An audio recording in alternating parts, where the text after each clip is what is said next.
Hello and welcome to a super duper bonus episode of the Ospreys Eyrie podcast. Uh, Only two of us this week, as the other one was unsuccessful in his bid to be on this podcast. Uh, but unlike the Bridgend Ravens, he did throw a strop and messaged us late last night that he didn't want to be here, and we couldn't record with him anyway.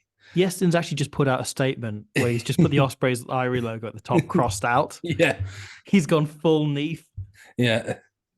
So RIP. No, I've got Yestin can't make it. He's got other commitments in which he is more than entitled to do so on our time off.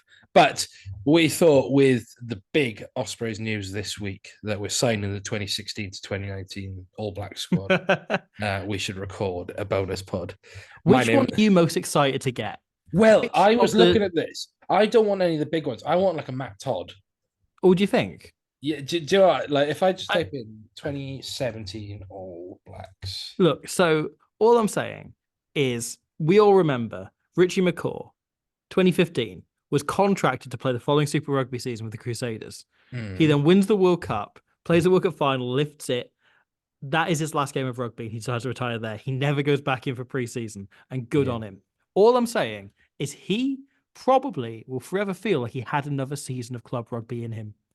True. All I'm saying is Richie McCaw had one more year in him, and who would be better to warm the bench for Harry Deeves than Richie McCaw? Yeah.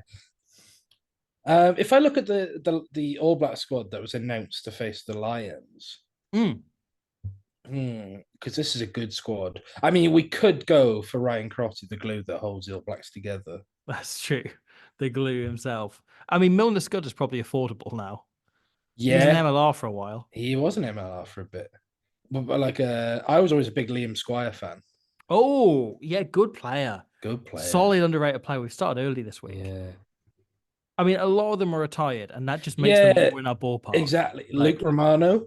Kieran Reid has slimmed down enormously and now just does his scary smile all the time. I think that would be enough. I think we could just get that. Big fan of Luke Romano. Luke Romano, good player. Really good player. Well, there's one on here who was uncapped at the time. We'll come on to him later.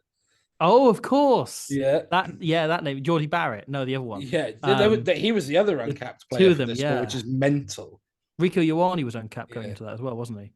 Do you know who the injury covers were for the Lions tour for the New Zealand team?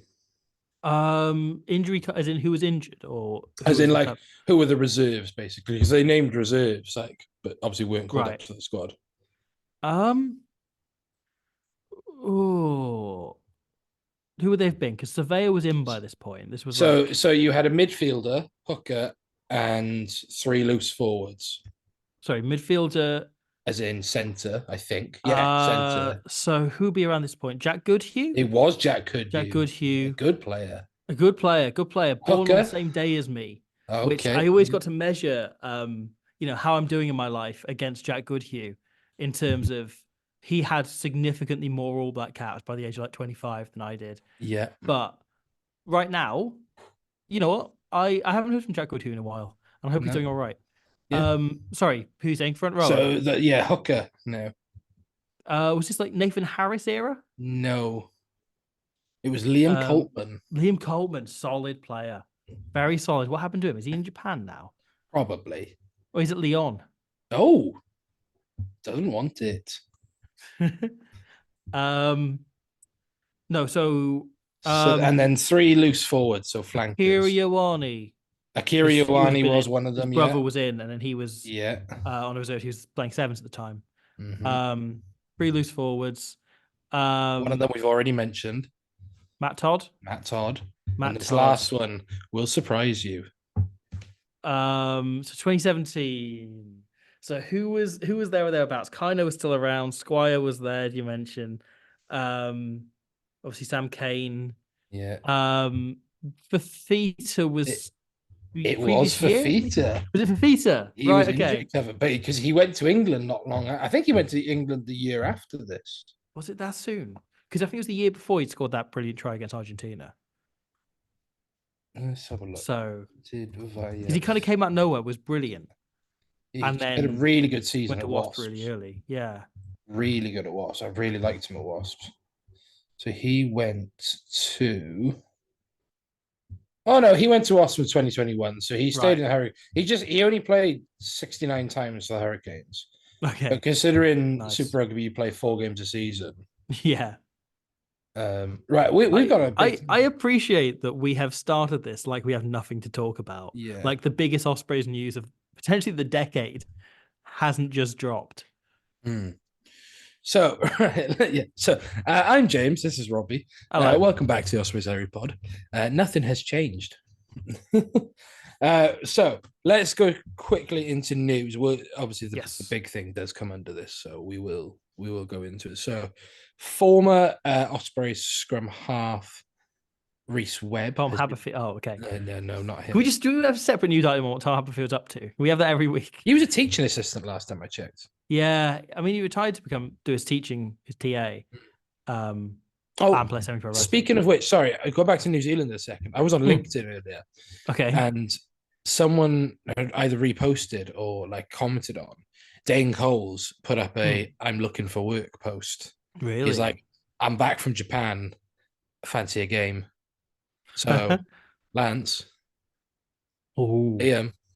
Just send him an email. Yeah. Just connect with him on LinkedIn. I know you've got premium. Okay. Send him a connection. No, Lance Bradley has massive big LinkedIn guy energy. No, you see, I follow him on LinkedIn. He doesn't post much more than he does on Twitter. Toby Booth loves a LinkedIn. Oh, does he? Not so much posting, but likes, because he does all the motivational stuff. He does all like separate talks, going off pod, but listening to the pod, Tom Reeves, who coaches up at Worcester RFC, I think, or is involved heavily, I think, in the communications at Worcester RFC. He had Toby Booth in recently to do like a talk, and it looked very good. So yeah, Toby Booth, big LinkedIn man. Anyway, so where were we? Oh yeah, so Reese Webb, he's been banned for 4 years for testing positive for human growth hormone. So initially, when this news broke, however long ago, it was framed as being a abnormality in the test. So when it went away, we were all like, oh, this, might not affect him. It might get cleared. But now we know he's tested positive for human growth hormone, for HGH, which is a very serious offense. He's been banned for 4 years to take part in any form of rugby. So this includes, like, critically as well, includes coaching, includes administration. Depending on the wording, because the wording is obviously in French, could include punditry as well. So we're not spared much there. Yeah, but considering he was starting an agency helping coach kids in Bridgend, and he looked at coaching, he's unable to do any of that for 4 years. So he's probably going to have to go and find another career. So this has not only effectively ended his playing career, because he's 35, he's soon 35. There's almost no way he's going to hang around 4 years and come back at 39. This has effectively not just ended his playing career, but prevented him starting another career in rugby. Yeah. Which, I mean, we don't know what he was going to do. As I say, he started a bit of a side business, teaching kids, working with kids. But he's going to have to go off and find another job. Yeah. And it's a monumentally stupid thing for him to have done. He claimed that WU gave him those drugs, which is very libelous. I would just like to point out, like, an insane thing to say. If you notice, that only happened once, like in one interview, because I guarantee you, the lawyers were like, "Yeah, shut up, or I'm going to take your kneecaps." Yes, and like, I mean, I saw someone speculate, was it the Ospreys that gave it to them instead? You can say almost, for considering supposedly the contract he was offered by Booth at the end of the last season wouldn't have covered paracetamol, never mind performance-enhancing drugs. Like, you probably wasn't. It feels like a decision he's made on the assumption he won't be caught, or maybe, it's happened with Spew and Kosi. Not Spew and Kosi, sorry. Afiwa Deyanti. A few years back, he was given a substance by a a doctor and told it wasn't banned, and it was a banned substance. He failed to do his own due diligence and saw himself banned for 3 or 4 years. Ended up missing out on 2 World Cup wins, which he almost definitely would have been part of that 2019 Yep. squad if he hadn't Good done it. player. Good player, great player. Squidge Team of the Year member the year he did Yeah. it. And people sent me death threats over not being Jacob Stockdale, and both of those aged badly. Yep. However, yeah, like there's chances that situation. I don't know. There's another bit of me that's like, I'm glad we've heard, heard his side. We've heard some bits around it. I was wondering what drugs he'd been taking because it definitely wasn't speed from the look of him the last couple of years. Yeah. But or that pill from Lucy that made you look at a computer. Yeah. What have he had? Is that what DuPont's been taking? Yeah, because he wouldn't have out? given away that pissing interception at Saracens. Yes, I'm still bitter, Reese. When DuPont turns into an intergalactic USB stick at the end, we find out he's been taking the drug from Lucy. Yeah. Good reference. Right, I remember no one's thought about the film Lucy. I saw it in the about cinema. 5 years. Me too. It was an experience. I had a friend in uni who'd do a running bit about that film long after anyone else has forgotten it, and it was just for me. Well, I've been eating good. Just going on to films very quickly. Is Gladiator 2 trailer obviously come out, which is fantastic. But then, even better, a rom-com starring Florence Pugh and Andrew Garfield is coming out on my the day before my birthday, which, quite frankly, is the best birthday present I could ask for. Absolutely. From the director of Brooklyn as well, which is a beautiful film. So, brilliant. Do you know the other player being currently investigated for doping in... who is it? Chris Vui. Don't know if you Chris Vui. Chris Vui, really? So if Samoa captain or former Samoa captain. Well, he's not in Bristol squad list for next year. Right. And apparently, because he withdrew from Bristol's squad probably about 2/3 of the way last year. And it was said that he did for personal reasons. And then it came out, I think it might have been Alex Bywater, or it might have been the guy from the Telegraph, who I can't remember the name of. Is it Charlie Felix or something like that? Anyway, reported that he's under investigation for a failed drugs test. Again, we don't know what it is. The investigation will be going on, but yeah, I'm pretty sure he's the other sort of high profile player under investigation by the anti-doping agency. Montpellier once again licking their lips. But Chris Vui he seems like a nice guy. Yeah. But you wonder if it falls into a Deanti situation? Right? Yeah, this is the two sides of it, isn't it? And this is what we thought about Webb. But you don't just not take. I'm in my limited GCSE PE qualification here, but I'm pretty sure it's you can't accidentally take human growth hormone. Yeah, so that's been an interesting one. So, should we go into the rumor mill? Let's. So I've got a few here that I've been collating. Oh, okay. I mean, you all know I think you know all of them. So earlier on in the season, I reported that we were in talks to sign someone from Nottingham. We were under the assumption this was coming from you. We were under the assumption this would be a Uni of Nottingham player, which is what was originally reported to me. Now, this still might be the case, but it has been revealed to me that the player we've been looking at is actually Ryan Oluwafella, former Northampton, Leicester, I think, and Jersey fullback, who is currently at Nottingham, whose brother famously obviously played for the Dragons and was not very good, who then went to the Western Force and was quite good. He's 6'3", relatively pacey, good step on him. Again, this is all speculation. Former Sevens player as well.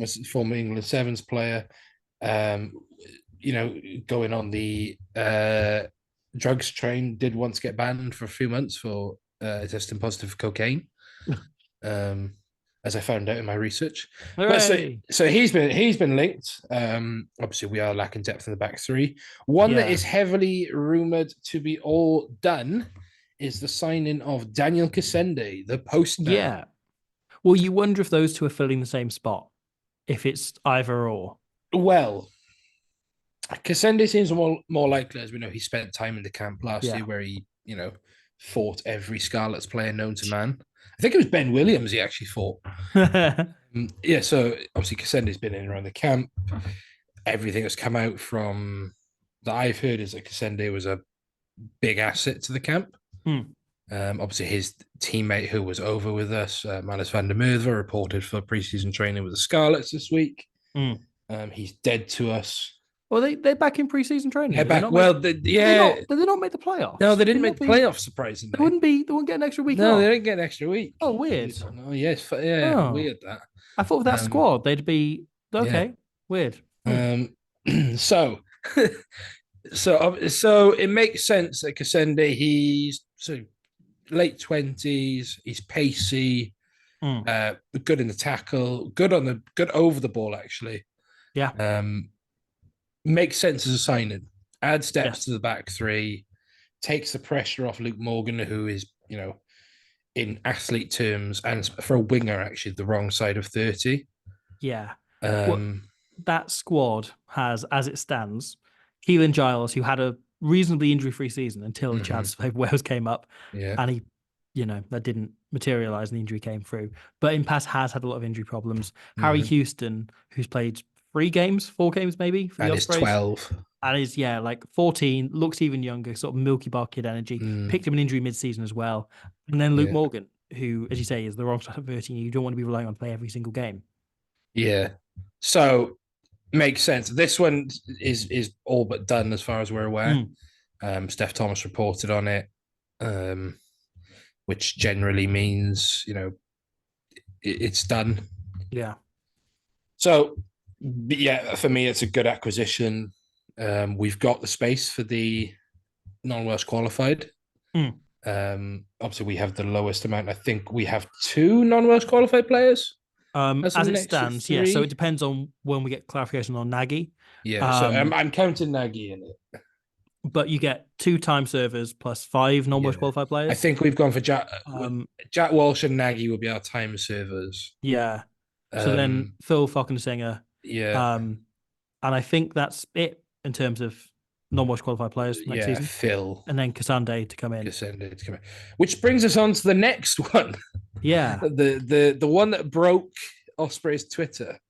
So, Mark Pickering of rugbyjp.com or at rugbyjp.com on X broke the news that the Ospreys have been offered an ex-NRL and Australian Rugby Union player.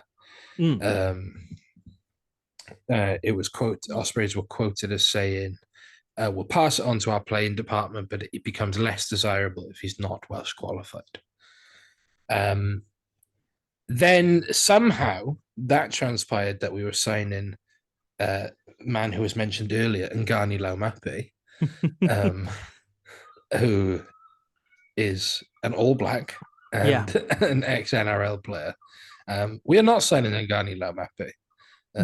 But this was a mental thing because it came through on Saturday during during those tests, and there was a the initial reaction is like, no, obviously not. Obviously, we're not signing Laumape. And then there's a moment where you're like, well, it's been linked. What if we are?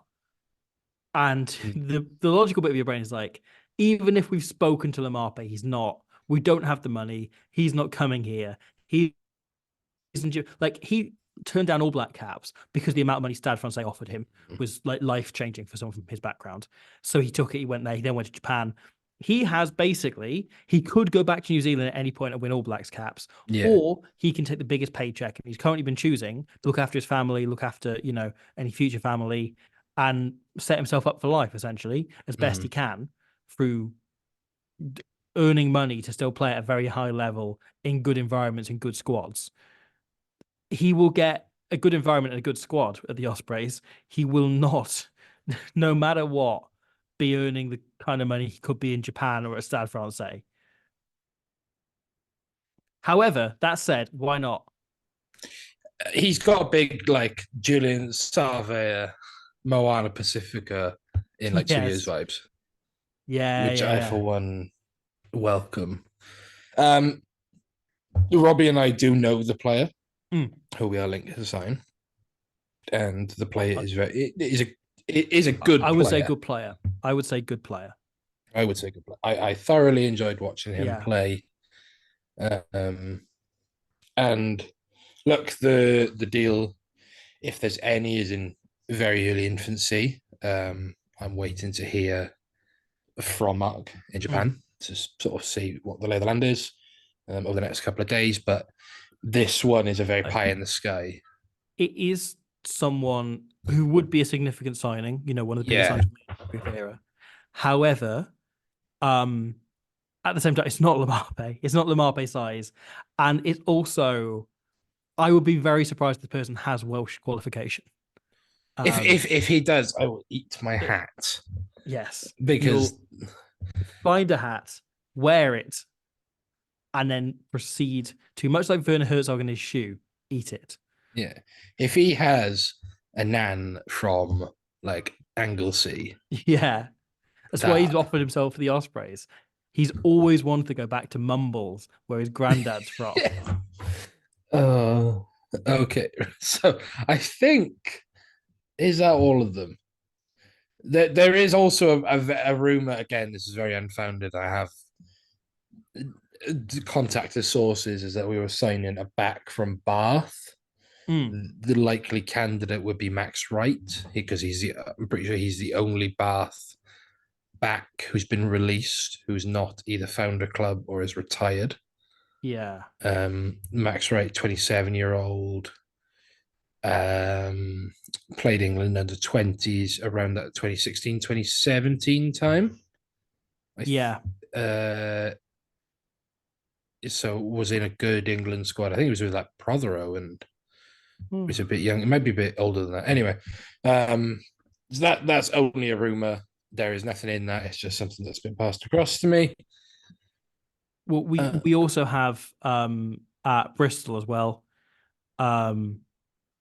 The said Joe Jenkins. Centre at Bristol, which has gone complete. Joe Jenkins, 6'3" Welsh centre. No, who? James Williams. Sorry, James Williams. Oh, of course, yeah. Sorry, Joe Jenkins is the one Josh Gardner recommended to me. Yes, who I do like. James Williams, who is 27, Welsh qualified centre, was floating around in the Championship for quite a long time. Then got picked up by Sale, played 2 games, and Bristol at the look of him, and he's been there for 2 seasons. He's been which time really he has played good. a reasonable amount. Yeah. Yeah. He's played 40 games for Bristol, been pretty good. Apparently, he's being assessed by multiple Welsh regions. Is a goal kicking 12 primarily. Sent you the highlights. Yeah, they were good highlights, and could be an option. Could be a budget option to come in. Yeah, I think it'd be a very smart option. It's low risk. He's a good goal kicker. He's got good hands. Takes the ball to the line. He does reek, if we sign him, of Johnny Williams like 2.0 to me. I mean, you had me up until there. Yeah. But it feels, of all the rumors floating around, like the most Toby Booth signing. Yeah. I mean, of course, the other rumor is that we're signing Liam Williams, or with the favourites to sign Liam Williams, which I can't remember if we talked about on air, or we did, and then I think the story came up again. So we are favourites to sign Liam Williams, which actually, after watching him against South Africa, bring it on. Yeah. Well, look, is it going to be a waste of money? Potentially. But if we want to kick on and be a team that wins things and competes at the highest level, we need players who are used to doing that. And at the minute, this squad, the only players that do that are Justin Tipperick, who is, obviously getting on in years and can't necessarily play every game. And then Jack Morgan and Dewi Lake, who are quite new to that, still adapting to that. So you want more players and more kind of... And Adam Beard, of course. Yeah. But the more players you have, especially in the spine of the team positions, and having some in the back line will really help in terms of being able to kick on. So just having a 10 or a 15 who is played consistently international rugby at the highest levels, played in big World Cup games, played in Lions tours, will be significant for this team's growth. I just love watching him play. Yeah. I watched back that 2018 Champions Cup final where he made that insane tackle and turnover. Oh, yeah. Yes. I mean, it's completely illegal, but was one of my favorite turnovers ever. Just brilliant. Just Yeah, honestly, and after watching him against South Africa and in bits against Australia, maybe yeah. was very good. So I think that's everything on the rumor mill. Mm. Quite a heavy rumor mill because we are the region left to make the most signings, I think. Right, you You know, feel to like fill there's a that lot squad. that's probably close to being done. I As mean, Booth said that they still hadn't finished recruitment when they finished last mm, season. We had the longest season of anyone else because none of the Welsh regions made the yeah. playoffs, did they? Do we mention that? That's weird. Yeah. Surprising that. Even though Totally all in Cardiff have there. got a generational group of They've players. restored so much pride there, Yeah, didn't they? so many Yeah. circles. So Um, proud. so proud. But the squad will presumably they're maybe at most 2 or 3 weeks away from being back in Well, the next week. preseason. I think they're Next next week is week next back week. in. Yeah. Um, So they're getting close, and we'll presumably start to see some faces drop in. And Booth presumably is now full force into prepping that squad, getting that ready, and getting those over the line. So I presume we'll start to hear things very soon because otherwise people will be rocking up to training. And similar to happened, a few signings in the past, they get reported that they've turned up in training before we announce they've signed them. mm. Obviously, he's in the last year of his contract as well. Booth, yeah. Yeah. Well, yeah, this is something I think we'll get onto. But yeah, there's a lot of potential turnover in the next year or so. However, the year after, there are still reasons to be excited. Oh, But I think another rumor mill has yeah, finally closed. there's lots of reasons to be excited. So after months of speculation, we can now Hmm. have final confirmation about where the Ospreys are going to move. So the Ospreys have announced Ospreys are delighted to announce that St. Helens Sports Ground in Swansea has been selected as the club's preferred location for its new stadium from the 2025 to 2026 season onwards. Hmm. Following an extensive search, it was announced in May that the options have been narrowed down to St Helens and the Dunraven Brewery Field in Bridgend. We would like to place on record our thanks to both Bridgend Ravens and Bridgend County Council for their outstanding support during our search. I think before we go into semantics, let's talk how good Bridgend have been in all this. They released a really classy statement. It was clearly, I think, always favoured to be St Helens, and I'm on record saying that. But the merits around Brewery Field couldn't be ignored. And what it has done for the Ospreys and what it has provided for us over the last few years, cannot be ignored. And I go on. No, you keep going. I hope that we do continue to play some games at the Brewery Field, even though we will have a stadium where we are the primary tenants and can be staying there, playing there permanently. Continue to move some games out and play them around the region and play them particularly at a ground you say that's been so good and produced now two quite famous Ospreys days in one season. Hopefully we continue to see more there, and hopefully they do take some games around, give it a bit of a party. Obviously, grounds like the Knoll might not be up for it, but grounds like the Brewfield, we can play there, and it'd be great to do so. And so big props to them. Obviously, Scott Baldwin down there now as head coach. Nipper as attack coach down there. Andy Howells, presumably camping outside his house.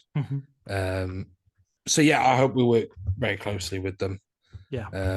And wish them all the best in the SRC season. And if you want to keep up with Super Rugby Cymru next year, then be sure to check out the SRC pod. That will be sort of launching relatively soon. So let's go into details. So the move to St Helens not only keeps us close to the majority of our supporter and sponsor bases, but also allows us to work with the City and County of Swansea Council to inject new life into the famous St Helens Sports Ground. Wales played their first ever international rugby match there in 1882. I think Alwyn Jones started that one with Mevin Davis. Multi-million-pound investment on the site will see the installation of a new 4G pitch, new stands, a refurbishment of the clubhouse, an introduction of a new fan zone area, with the aim to provide an unrivaled matchday experience and develop new opportunities for non-matchday events and revenue. Swansea RFC and Swansea University will continue to play, and it's our ambition for the ground to host an increased number of community games. Swansea Cricket Club have been fully engaged in discussions about the redevelopment of the site, and an announcement about where they will play their games in the future will be made in due course.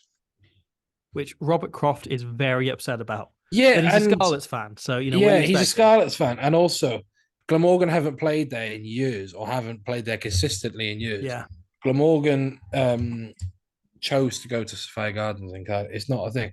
Swansea Cricket Club, look, it's St Helens and the council have to do what's right for what they feel is right for the city and county of Swansea, right? And they feel that having the Ospreys, Swansea RFC, and Swansea University RFC as primary tenants will be that change. Look, I've been going to St Helens for a few years when I was in university. I lived one street away. I would watch the likes of Nagy, Sutton every week. It's a special place. And then I was at that Barbars Alum Jones game last year. And you could see the potential there. So I think it's the right, obviously we know it's the right move. Yeah. And unfortunately, that will have to come at the expense of Swansea Cricket Club. And I really hope that they are well reimbursed, and I hope that they find a site that allows them to thrive, as a cricket club. So I think the main thing is, are you excited, Robbie?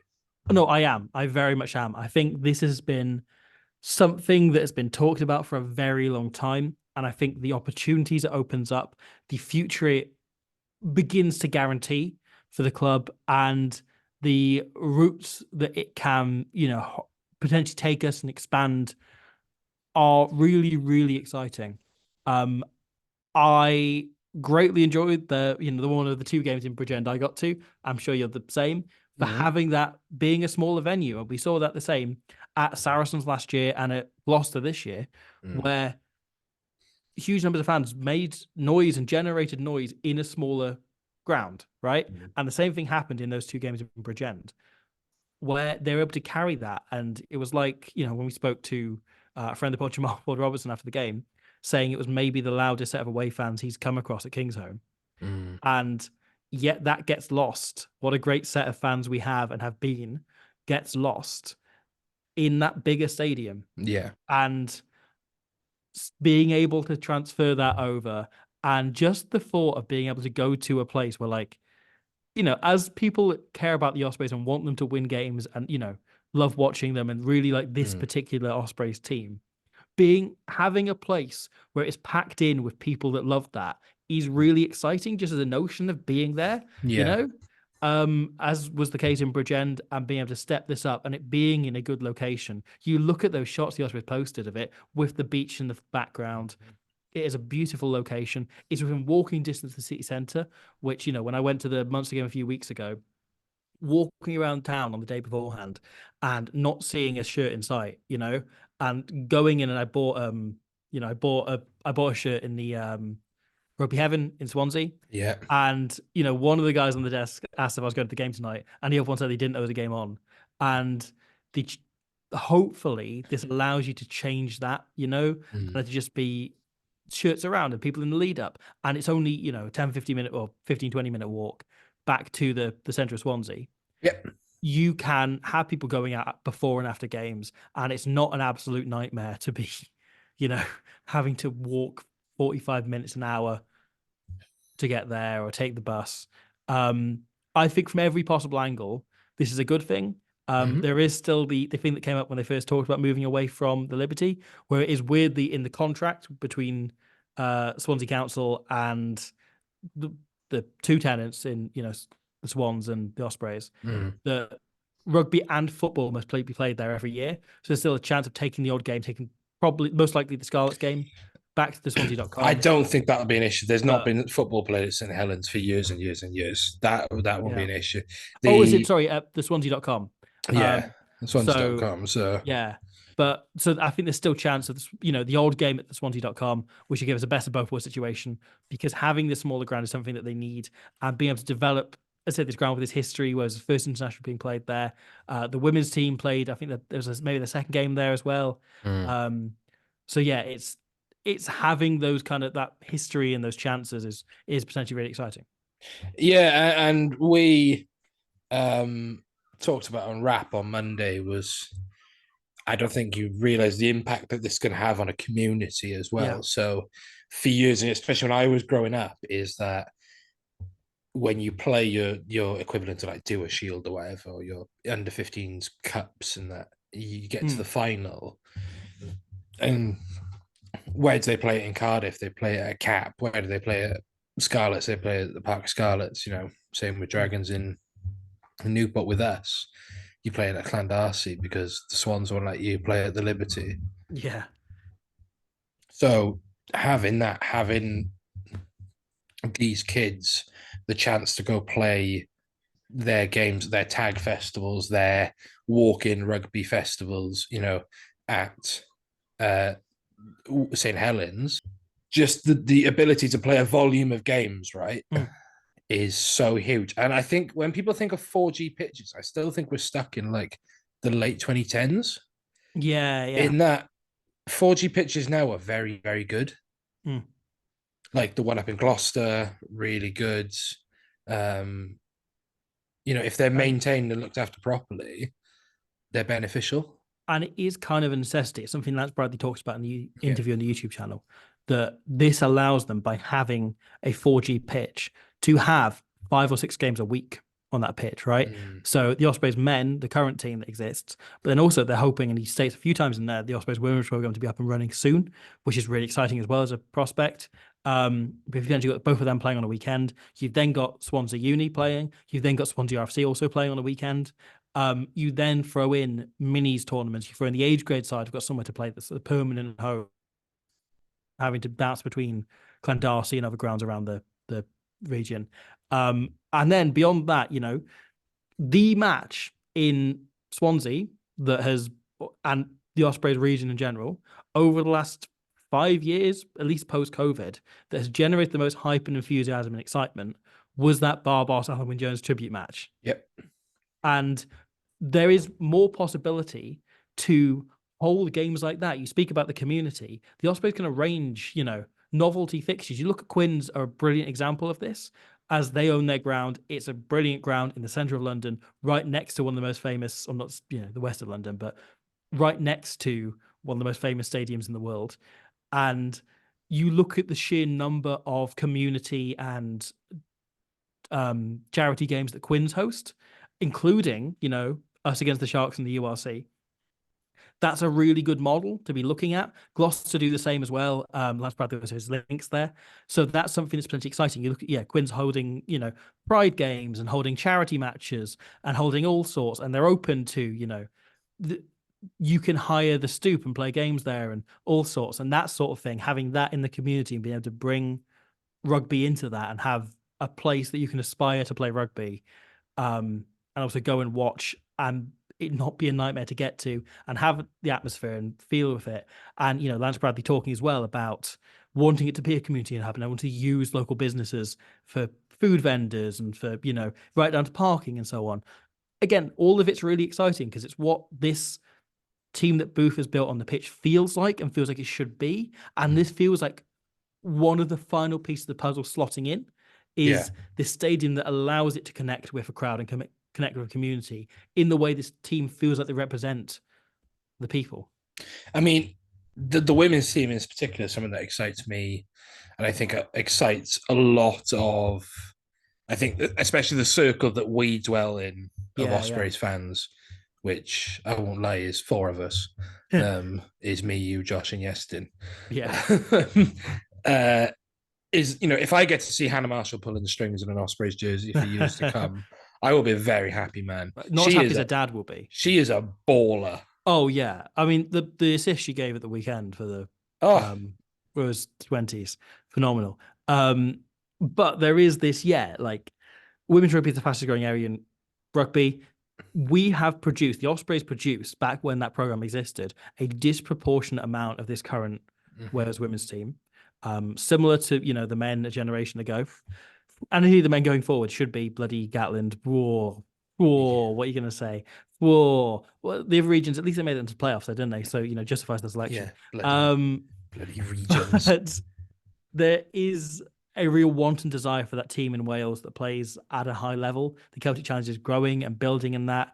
And it would be really exciting. I really want this to happen.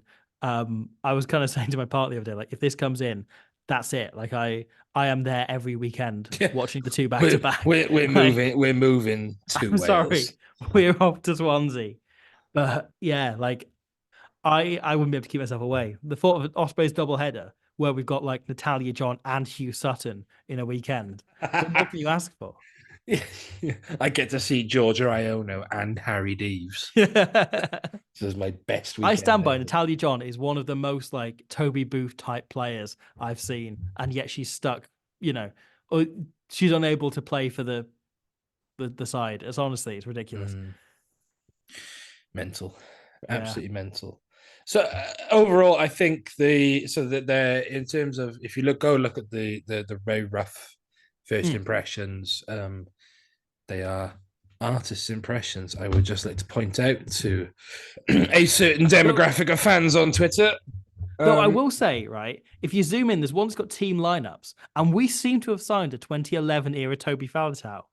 Yeah, because the team in black has like one guy who looks like an old Toby Faletau with the afro. Or my predictions come true from the under 26 nations, and we've signed Jordan Morris. Oh, yeah. Or we've signed early Ardy Surveyor. Yeah, I'm looking through this and going like, oh, that one could be Lamarpe.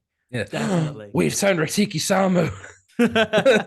Peak Radiki Samo for that one job, I reckon. For that one handoff. Okay, so to celebrate St. Helens being announced, we went to go on. No, I just wanted to add on it as well, right? Because I think, as you mentioned, right, out of contract at the end of the season coming up, we have Toby Booth, we have Morgan Morris, we have Justin Tipperick, we have Derry Lake, and we have Jack Morgan, right? Those are arguably the 5 most important players to this team, and the coach who's probably at the heart of it. Yeah. Right. And I don't think this could have come along at a more important time. Yeah. Because we suddenly have this hub coming in for these players to come and play in and be, as you say, at the heart of the community, experience that new kind of match day vibe, the whole of it kind of changing, everything being refurbished. This thing that, supposedly the move to Bridgend was the player's choice. It was the player's decision at the European knockout game. Was they wanted that. They wanted to play in a tighter environment with the crowd more on top of them, right? I think genuinely the thought of wanting to play at St. Helens may help us secure those 5 players staying. I think that may be something that swings it, and going, well, we've played in this empty stadium. Now we can play in this vibes up stadium. And also Nicky Smith coming back, which we all know is happening. Yeah. But I think that's really exciting. And I think it would be, if I were in any of their shoes, that would be swaying me towards staying. Not wanting to lose that opportunity to play in this ground at the heart of the community I grew up in. I wholeheartedly agree. I absolutely agree. So, in tribute to that, we have gone into the archives to look at good player games in which we can use. So the options were, we talked about that Harlequins Anglo-Welsh one in 2016, which I was at. I'm pretty sure Adam Jones played in that game. The last time we played at St. Helens? Yeah. The last time was in COVID against Benetton, where we beat them of course. with the Gareth Evans red card. Yeah. Sean Venter trying a last minute Dewi Lake try, who was on the bench that day. But we decided to go for Neath/Swansea Ospreys versus Munster in 2003. The first game the Ospreys ever played at St. Helens. So, For some reason, Munster have not given their on Oh, this team sheet. They've I've not got given their players, and not given players. Sorry, they've not given them numbers. I mean, I can guess. yeah. Like I'm not thick, but you know, thanks, guys. So, do you want to go through Munster? I feel like we're gonna know less Munster. I know more Munster players than I thought. Yeah, yeah, no, But I know most of this Munster team. There is okay. one name that's very amusing to me. Oh, I think I know which one, but I'll let you go. It's Right. Owen Redden. Yeah. No, Okay. So I think this is a fullback. So we got Jeremy Staunton. Jeremy Staunton, good player. Yeah. No, he is a peak pinnacle good player. He Mhm. was, yeah, really solid. Who was coaching Intimacy. Munster at this point? Oh, there's a good question. Probably man. Um, Jeremy Staunton is now a maths teacher in Dublin. In But Dublin. was yeah, he's a traitor. Jesus. Um, but was a proper monster player. You know, had a few years at Leicester Tigers as well, but was brilliant for them. Was like, yeah, long term there, was great. Yeah, proper out and out fullback. Love the drop goal. Big fan of Jeremy Staunton. They were coached by Alan Gaffney, the Australian man. Well, of course they were. Yeah. Because they can't be coached by someone from Limerick, can they? Oh, sorry. At wing, Mossy Lawler, one of the greatest names in rugby. Yeah, very little memory of. Um, yeah, apparently went on to play for Wasps. Played 3 games for Wasps after 67 for Munster. Good innings. You know, played the Heineken Cup winning season. Played in the famous miracle match against Gloucester. Then we move on to Mike Mullins. Oh, he's now skills coach at Munster. He is now skills coach. He's a Kiwi man. Yep, this is fine content. Mike Mullins type. He's a Kiwi man whose mother is of Irish Maori descent. His father was a Limerick man, so he was eligible for Ireland. Okay. He had 16 caps for Ireland, and I think they were all against the likes of Romania. That says it all, I think. Jason Jones-Hughes. Yeah, this is the surprise in the Munster team for me. Wales international Jason Jones-Hughes, who I remember fondly from my time playing Rugby 04. Yeah, good. Well, I'm looking at a copy of Rugby 04 right now. You poor sausage. Johnny Wilkinson on the cover. Yeah. John Inverdale's commentary, and he goes, Jones-Hughes breaks the tackle. Well, it was great. So he must not have played after this. What did he retire during injury? Seemingly, yeah, he did. So he was forced to retire after a lower back injury. Ooh. So he played for. He's a Newport man. Well, he's Australian. He's Australian. Welsh qualified. Welsh qualified. He came through Randwick, which is obviously Eddie Jones, and a bunch of other coaches. It's famous for producing coaches rather than players. But he was at the Waratahs when Eddie would have been there. Then was at Newport, played 51 times in Newport, scoring 75 points, so good return. And then only played 9 games for Munster before being forced to retire. I will add it was the Brumbies that Eddie Jones coached. Oh, Brumbies, sorry. At that time. As a Eddie Jones completist, too much of my brain is that man's entire history. I wish I could think about other things. Yeah, Jason Jones-Hughes of Rugby 04 fame. So we've now go into Sean Payne, not the Labour politician, who is a South African-born Irish qualified rugby union player.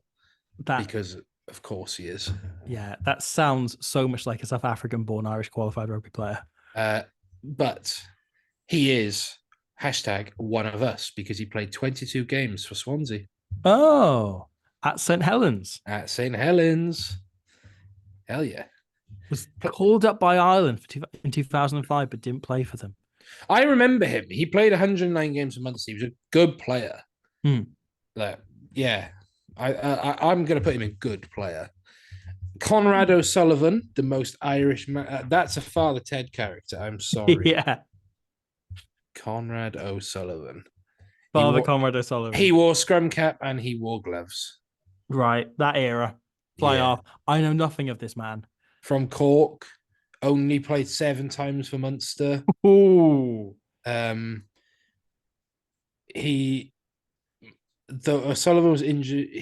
So this was his senior competitive debut.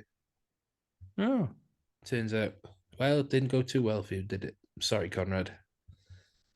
Then we move into Owen Reddin. good player. Good player. Went on for so long. Only 29 times for Yeah, well, Munster. he went to Wasps for a long He time. He then went back was at to Leinster. Leinster. Yeah. Well, he was a Connacht boy. This is the thing. Right. He started off at Connacht in 2001. Hmm. 71 caps for So Ireland. really bounced around. Yeah. What's in the personal life? There's nothing good in the personal life. It's just where he got married. Come on. Right. Simon Kerr. Were Australian again. A lot of Yeah. Australians in this team. They're not helping themselves, are they? There's a lot of Australians who retired before I watched rugby in this in this Munster team. He went to Wagga Agricultural College. I wonder who came through Wagga Agricultural College. We're doing this again. Where is Nathan alumni? Hines is from Wagga. Isn't one of the old Ospreys players from Wagga as well? Didn't we? Is Jack Walsh? No, he's Manly, I think. Manly. Oh, that checks out. Notable people. Here we go. Andrew Denton. Oh, massive name. Yeah. We all know Andrew Denton. Amanda Keller. Amanda Keller. Yeah. Oh man, how can we forget Amanda Keller? Here we go. Craig Stephen Wright, who has falsely claimed himself to be the inventor of Bitcoin. They went to Wagga Agricultural University. So did he really though, or did he falsely? No, claim he that didn't. as well? He falsified it. Oh, that's brilliant. That's fantastic. Okay, so I do. We're on about Simon Kerr. Yeah, let's move on. Okay, Jerry Flannery. Good player, great Very coach as well. Now, player. Fantastic, great arms. Just a good play. Played in my favorite Irish jersey. Was that one with the sort of white piping? White piping underneath the arms. Yeah. Oh, line-out coach now. Defense coach, the Springboks now. Defense coach. Yeah. Was also strength and conditioning coach at Arsenal, the football club. Did he play for the Lions? He made the squad and he got injured. Didn't he? Got injured before it, but I think a few days after the squad was named. Yeah. He had an elbow injury. Yeah. It was obviously Ross Ford toured instead. Shout out Josh Gardner. Martin Cahill was a rugby player. Yeah, I'm assuming. I'm not even going to search him up. No. Eddie Halvley. Presumably a rugby player. I know nothing of this man. Could be an NFT. But I'm excited for the next name. What? David Pusey? David Pusey, which no one read as Pusey first time. No, he must have had an awful time in school. Do you want to hazard a guess where he was from? Australia? Yeah. Yes. Yes, he was. David Pusey. He was from Australia. He's now a commercial helicopter pilot. He had to become the toughest bastard, didn't he? He's called. Yeah. He's basically called David Pussy, and he decided, you know what I'm going to do? I'm going to be an international standard flank forward. I became a man from the 70s there. I just said flank forward. And that's supposed to go full Bill McLaren and call him like a hike man. Yes, a wing forward. I'm going to become an international number 8, and I'm going to learn to fly helicopters just in case. Oh man, what a career! He did not have a good time in school, did he? Dennis Leamy, here we go. Good player, great player. Leamy was a great player. Great player. Again, I think retired. He's about the same age as Owen Reddin. He occasionally played at centre. Yes. Yeah, which is versatile. weird. Uh, Then where is he now? he's He's in Munster, isn't he? He is at coaching, Munster. isn't he? Yeah. Yeah, he's at Munster. Good player. Yeah, just a really good player. Like, especially who he's alongside here, which is David Wallace, rugby union player, not Yeah.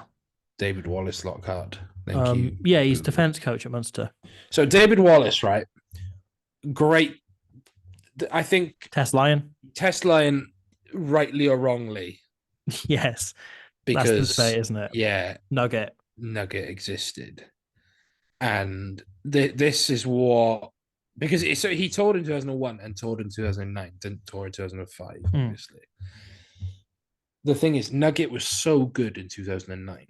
Yeah. Right? And I you've probably listened to it. Blood and Mud did the 2009 Lions tour with Paul Williams, right? And I went back and watched it, and you can see why Geach even picked him. It's because he was a carrier. Yeah. But why on earth would you not?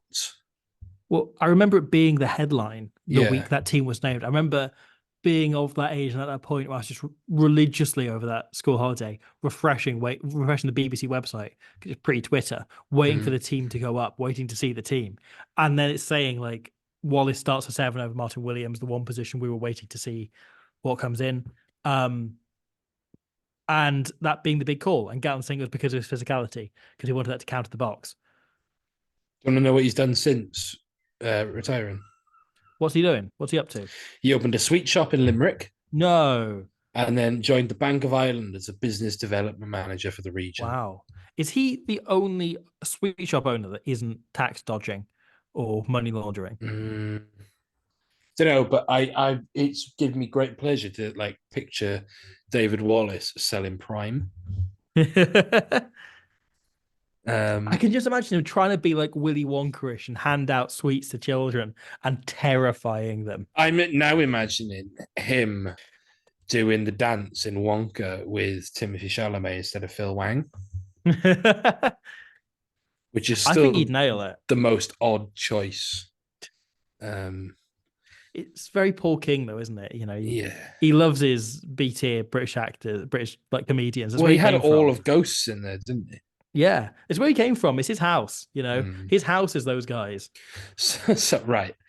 Then we move into the club captain of this year, actually. Yeah. And number 8, Jim Williams. Good player. Have a guess where he's from. Grumblesphere. New South Wales in Australia.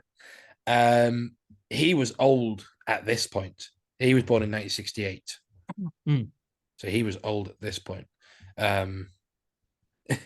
He moved to England in 1994, and I genuinely think I can give you 100 guesses and you couldn't guess who he played for. Wait, what year? Sorry? 1994. 1994. Nottingham. Nope. Rotherham. Nope. Harlequins. Nope. Richmond. Now I'm going to put you on your misery. It was West Hartlepool. West Hartlepool. Oh, man. No, they were a Prem team back in the day. Yeah. Yes. Okay. But good player. Good player. Good player. Just speed around the bench. But I do find it interesting. So David Pussy's let's go with it. David Pussy's Wikipedia page says his spouse is just Jodie. And on the bench is Jodie Danaher. So maybe that's it. Hey, maybe those two are no one is judging. No, I think it's what men's rugby needs more of. Right? Like, we have plenty of it in women's rugby. Like, I've always thought when I'm trying to pitch people, you know, supporting this Welsh women's team, like, imagine if Shane Williams and Dan Lydia are in a loving relationship and adopted dogs. Like, that is Jazz Joyce and Alicia Butchers. Well, like, would you not want that? We discussed this today, but there was World Rugby had an interview years ago with Tyler Ardron and Jeff Hassler. Yeah. Right. Where they talked about like, their junior rugby World Rugby Trophy, when that was still a thing, and like living together in the housing complex opposite the stadium. And it was genuinely like, if you've ever watched Handsome Devil but like a really mentally healthy version of that.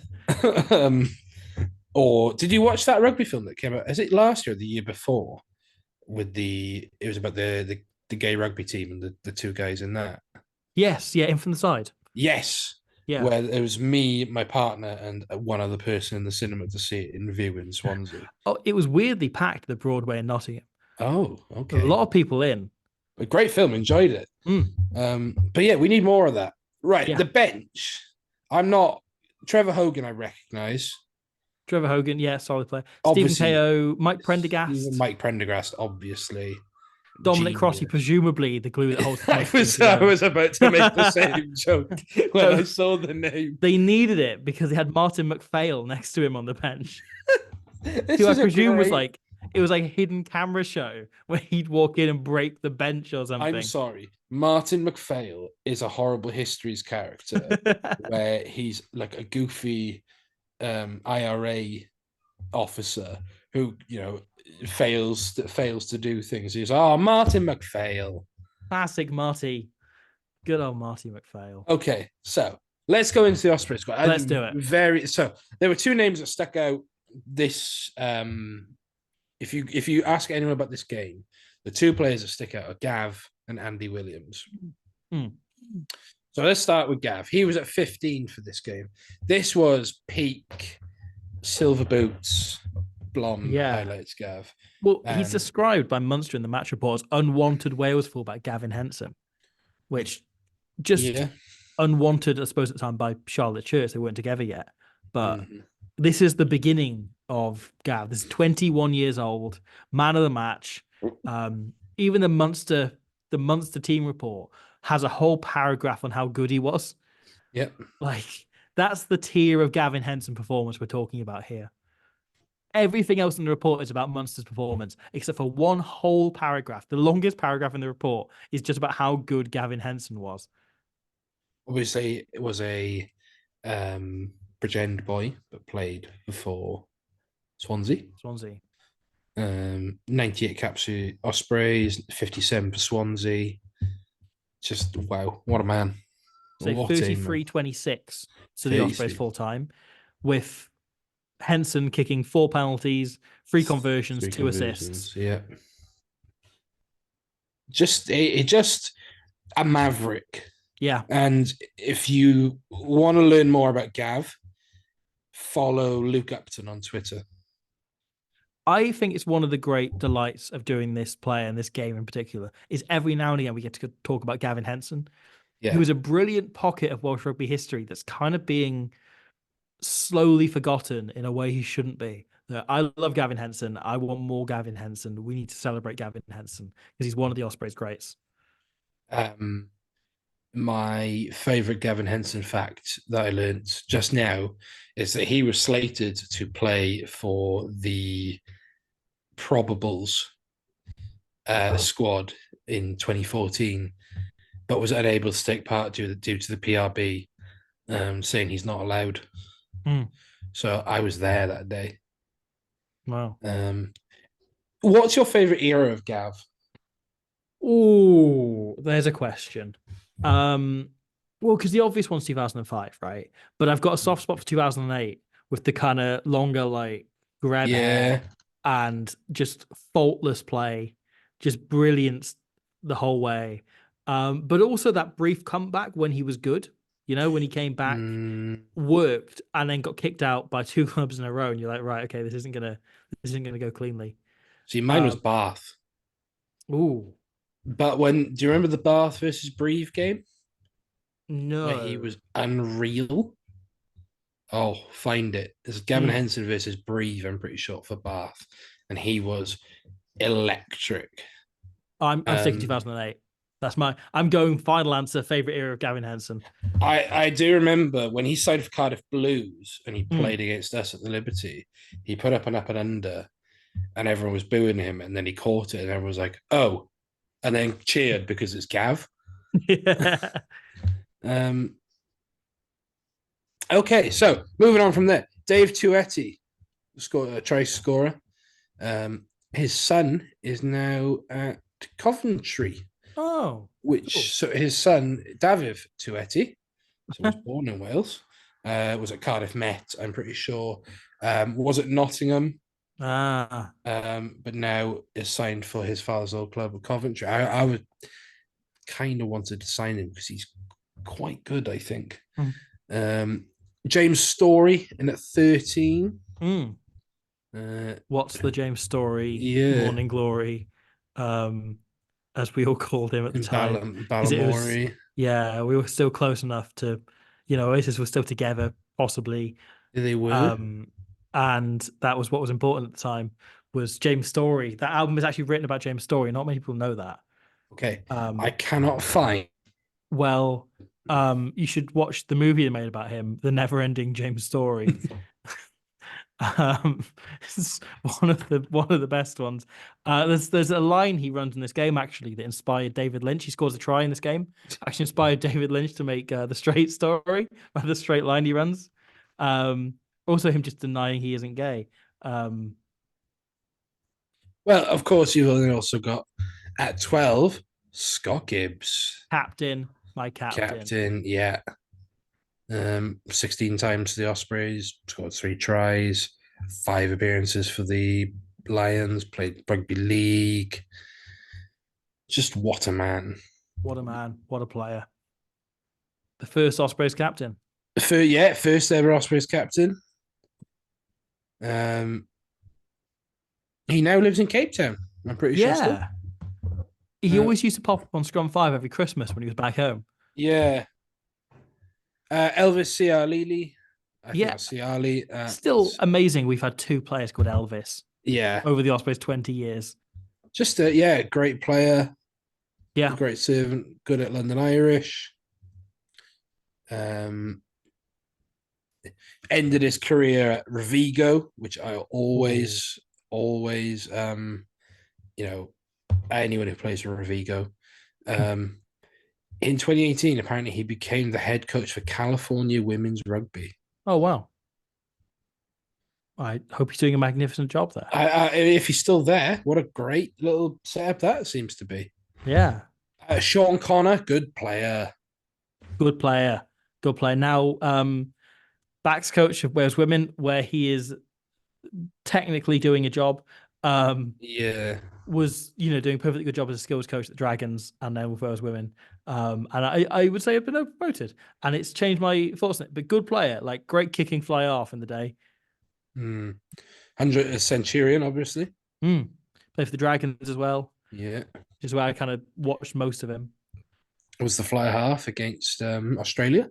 Yes. Never had a full senior cap, though.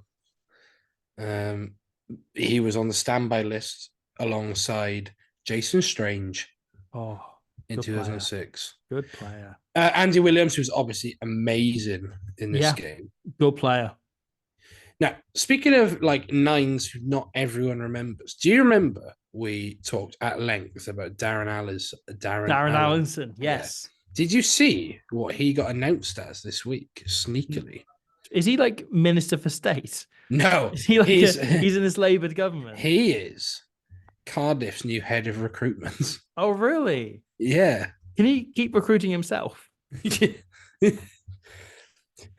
So if you ever sign Tarty Backs, you know who it is. Andy Williams, 5 caps for Wales. Big journeyman rating, though. Went off to play in Italy, didn't they? Because they'd always get him in on Scrum 5 for the Italian correspondent. He's not down as playing for an Italian team here. Is he not? No. Am I mixing him up with someone else? You should not like Tito Tabaldi. No, though. If it wasn't him, it might have been Andy Moore. Actually, I think I'm thinking. It could have been Andy Moore. So he played for Bath, Ospreys, Bath again, Dragons, Moseley, and then Gloucester and Worcester, but never actually played. So I don't know if you can count that in the journeyman ratings. I think you can. Okay, we will. Into the pack then at 8, Nathan Bonner Evans. Good player. Good player. Good player. Another one I remember fondly from Rugby 04. Bonner Evans. Yeah. The weird AI before AI existed. Yeah. His Twitter bio is ex-professional rugby player, red wine and chocolate enthusiast. Everybody, he's doing it right. Yeah. Played for Wales A. Hmm. Obviously was at Sale then. I think he was well liked at Sale. I think Hmm. they really did like him at Sale. James Bater and Gavin Thomas make up the flankers. I don't Mate, remember either of them. Gavin Thomas, good Was player. he good? I was a big fan of Gavin Thomas during his Dragons era, where he put on weight, kind of fell out of favor completely. You know, he had a handful of caps while in his younger days. Signed for the Dragons and was great. He was one of these players. He popped up every now and again to make like unbelievable turnovers and contributes nothing else. 24 caps. Yeah, made no tackles, no turnovers. No tackles, no carry, nothing else. Which is every now and pop up again and make a brilliant, brilliant turnover. Got a recall for Wales in 2010 when Sam Warburton got injured and Martin Williams was also out of the picture, also injured. So they called him up, and he finished his Wales career in the most heroic way possible, where he Oh, I remember this. yes, Yeah, I'm reading it now. he so I think young All Blacks lock winning, I think like his third cap, Sam Whitelock cleared him yeah. out illegally and he just punched him in the face. And No, Whitelock got a yellow and he got a red. it wasn't even a clear out. He was being illegally held at a mall. And he punched Sam Whitelock in the face and was never seen from again. And that is the greatest way to make your mark and say goodbye, I think, if you're like a nails hard I rate seven who's that. basically given up. Yeah. I rate that. So then you had Luke Tate and Andy Newman. Solid names. I know more than I know them as players. Wasn't Luke Tate Canadian? I was going to say that there was a Canadian Luke Tate. Is he not him? Yes, Probably it is. is. Yes, he is. It is. He played one game for Cardiff. Hassler, Ardron, He Phil is Mack. the original Phil Mack, yeah. Yeah, went to the 2007 World Cup with Canada. One of the best Canada kits ever. One game for Cardiff, 24 for the Ospreys.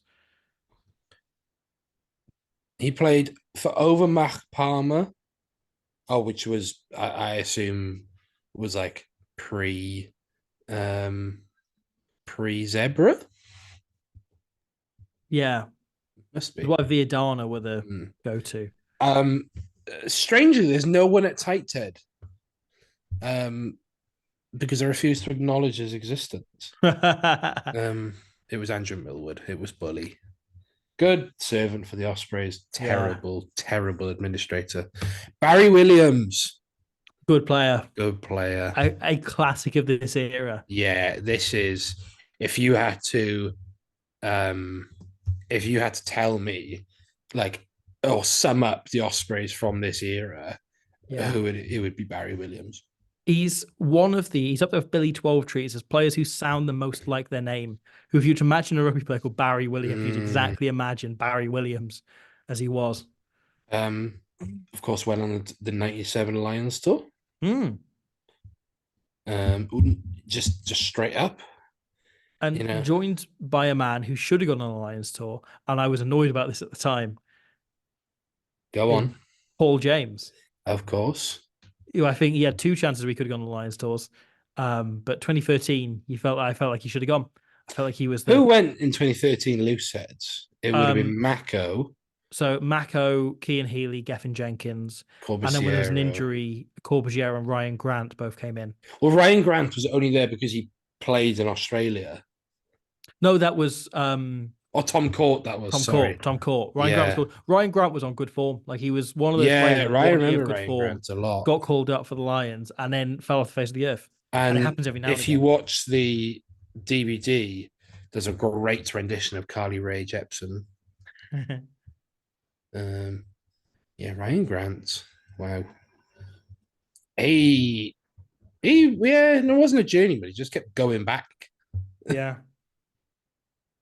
Ryan Grant for me falls into like the Mark Thomas category. Okay. I don't know why, but yeah, fair. He was in good form. But yeah, the bench reasonable, and further you get on, the more and more kind of psychic damage it starts to do.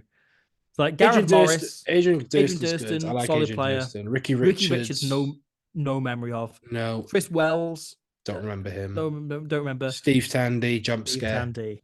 The names that crop up that are important through Ospreys history for Yeah. different reasons. And him, Millward, like Gavin Henson, I guess. Lyndon Bateman. Remember Lyndon Bateman? Good player. And then Kai Griffiths. Now DOR at London Welsh. And a really nice man. Yeah. I met him briefly at that Sharks game last season. Yeah. Seems a nice enough guy. He is Lyndon Bateman has a full head of hair, but seems like he should be bald. Yes. Yeah. Does that make sense? Yeah, I get it. He was forced to retire through injury. So I haven't watched the video for this game, right? No. And I don't even know if it exists, is it? I couldn't find anything. I couldn't find. I did find out there, by which I mean it was clicked as the next story on the Munster website. Okay. Their Q&A, get to know the player profile of Owen Redden. No, but that was a barrel of And I'll tell you what, there's some great answers here. There's one interesting one where they ask him, like, what other sport do you play now, though he's a professional rugby player? And he says, none. What's the best part of being a professional rugby player? He says, the matches. The worst part is having to work on Saturday. The other thing is, like, these are answered with terrible grammar, but the questions are fine. So clearly he's written them himself in like an email somewhere. I can't be asked to do this. Please leave me alone. Biggest influence on my rugby career, family. Rugby player who admires the most is David Nolan. I don't know who David Nolan is. That's an accountant. Yeah, one rule change he'd like to make to rugby is no kicking allowed. Which Didn't for the player he who went career off box kicking? Yeah, it's extraordinary. Career he'd chosen other than business, I love. No, sorry, career he'd chosen over than rugby is just business. Business. He just loved to be in business. business. What's that scene in the In-Betweeners where he's like, I'm taking care of business. That's Owen Redden. That's Owen Redden to a T. So what Steve Walsh went on to do is just business. He's got a tattoo that says, he who controls the business controls the game. Yeah.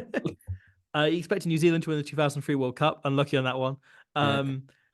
Famously, that World Cup final was called off. They just called it a draw at full time. Though after the Scarlets win that one, did they make it that far? No, they didn't make it this year either. Korea, when rugby is complete, question mark, as though he doesn't think it's ever going to happen. What is Owen Redden doing now? To be fair, I didn't think Owen Redden would ever retire. Same with Isaac Boss. I didn't think he'd ever retire either. I'm pretty sure Isaac Boss still hasn't retired. He is now a marketing executive at Avalon. So good on him. I really wished you said Avon then. That would have really made my day if he was at Avon. And then, end of season, you've been offered the choice. Like, what do you want to get up to? They then, bizarrely, and this is the most naughtiest question on the list, right? All expenses, week-long paid holiday, warm weather clinic with Alan Gaffney, or all expenses, week-long warm weather clinic with Jennifer Lopez. Which would you rather? So when was it? 2003. So what was Jennifer Lopez in 2000? What's she doing in 2003? Well, this is like post out of sight, isn't it? And yeah. It's like peak of her, Jenny from the Rock, Jenny from the which is block. A banger, remains a banger. Don't be fooled by the rocks that she's got. But which one do you think Owen Redden chose in 2003? Alan Gaffney. It has to be. No way he chose Jennifer Lopez. Owen Redden wrote 6 question marks. He doesn't know what he doesn't know what warm weather or Jennifer Lopez is. What was she doing in 2003? Probably like acting and singing. She got divorced. Yeah, she was under media scrutiny and career downturn. So well done, Owen Redden. You caused the career downturn of Jennifer Lopez. That's the moment that brought her down. She needed hustlers. She needed it purely because of you, Owen Redden. Your retirement inspired her to make On the Floor with Pitbull. We almost never had Marry Me, the greatest movie ever made. We almost never had it. the unironically brilliant movie Marry Me, which Mm. everyone should watch. We almost never had Marry Me starring Jennifer Lopez and Owen Wilson. Can you believe that? All down to Owen Redden. I I can't believe that Owen Redden would almost destroy society in the way it did. Well, she would have been making around this time Shall We Dance Oh yeah, with Richard Gere, the remake. Monster in Law. Yes, that is a film Um, that exists. then she went and made, like she went Border Town, yeah. That was a weird one. And then, she made it sort of big, went into did the backup plan, and then it was all like, Ice Age. This was like the era where mid-budget rom-coms were popular and people Oh, they saw them. ruled the world. They Yeah. ruled the world. And The era frankly, of Reese Witherspoon was the most bankable I actress in want to go Hollywood. back to that I time. so bad, man. Though Anyone But You is a solid start, but like I want 4 of those a month. She was in Ants in 1998. Oh. Do you remember that one? I The one with the Yeah, bloke, the ant who looks like Woody Cillian Allen. Murphy. Yeah. I my from This is a boring story. I had an operation when I was a kid, and I remember the kid on the next bed had a TV and I didn't. And he was watching Ants. I was trying to watch it over his shoulder because I had nothing to do in my bed. That's weirdly depressing. I know. Oh, Anyway, that's the team. okay. That was good player, That was a good and quite player. frankly, that was a good one. I enjoyed that one. We But, spent so little of this episode talking about the move to St. Helens, which is the whole reason we're here. Like, but why would you not want to hear about David Pusey being able to drive helicopters? that's true. That's true. Do you think maybe that's what you're going to do with the other space? Because there is also, we didn't mention the fan zone coming in as well. Yeah, fan zone. Very vague on the fan zone. We don't really know what it's going to look like. Well, I So she was going to have a I helicopter think the landing fan pad. zone is going to be fan oriented. I think they are collating data for the fan zone. So I think wait for that. But I think that should be us. Yeah. That was very enjoyable. Yeah. I did enjoy that. We Oh, will I go suppose on. the one other thing is there's apparently a 4-step program with this move, where the first step is moving everything over. Oh my God, Elliot Stokes here is a 4-step program. Sorry. There's a 4-phase program. Yes. Giant ants are going to invade. That is as niche as I'm going to get. But yeah, Saul Bass is drawing it of himself. Saul Bass. There's a name I haven't heard in a while. Saul Bass, yeah, directed a film about giant killer ants called Phase 4, which is one of these films that you're told is like a classic, important like horror monster movie. It's boring. Anyway, the point is, 4-phase program is supposedly the thing. First stage is this move to have match days there. Phase 2 is going to be moving training facilities over. Yes. If we come to that and that comes. But then you're potentially looking at Phase 3 likely being, as Lance Bradley's talked about a number of times, including on this podcast, business of facilities coming over and building that in. And there's talk as well around Swansea Uni wanting to build a sports science park. So I imagine that fits in there. And potentially really good for the Ospreys' future to have all of that being committed to that region and into that area. And so then, potentially Phase 4 being the hotel we discussed before and adding all of those other like features in around it. Yeah. So that'd be exciting, but it shows that there are lots of long-term plans. This isn't just they're going to put up some new stands next year. Yeah, I think people are not realizing this, actually, especially the ones who are downplaying it, is, guys, they have thought about this. Yeah. Like, this is why they're doing it as a phased movement. So there's a reason that this has been announced now and not when Andy Howe was claiming it was sorted 2 years ago. Oh, that was fun. That was a great exchange on Twitter. Gareth fans come all over again. Oh, yes. But yeah, so there's a lot happening. There's a lot going on. There's a lot that is still being sorted, but we know what's happening and we've got these kind of steps into it. As I said, they're currently working with Swansea Council to work out the actual building of it.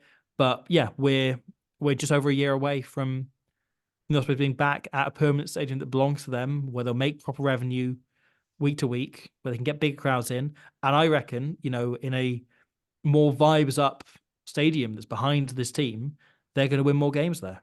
Yeah, I agree. I 100% agree. And I think we're going to leave it on that note. Yeah. So I have been James. You have been Robbie. We Only are because I gonna, got no choice. yeah, we are gonna continue on this break.